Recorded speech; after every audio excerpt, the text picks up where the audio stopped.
TNPSC 0.57 பார் என்ற தசம எண்ணை P/Q வடிவில் எப்படி மாற்றுறது? புள்ளி பார்லாம் நீக்கிட்டு நம்பர் எழுதுங்க.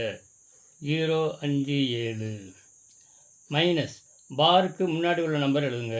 அதை கழிக்கணும். 05 பாருக்கு முன்னாடி உள்ள நம்பர் 05 பை பார்க்குள்ள எத்தனை நம்பர் இருக்குது? ஒரு நம்பர், அதாவது ஒரு டிஜிட்டு, அதனால் ஒரு 9 போடுங்க.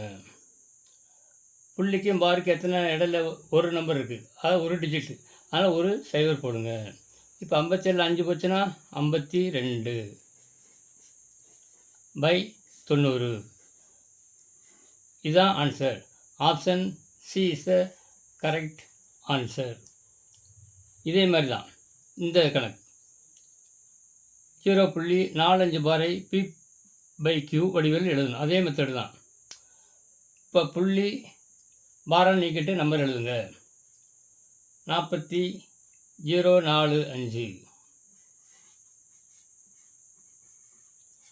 மைனஸ் பாருக்குள்ளே எத்தனை நம்பர் இருக்குது? பாரு விட்டு பாருக்கு முன்னாடி எத்தனை நம்பர் இருக்குது? 04, அதை கழிக்கணும்.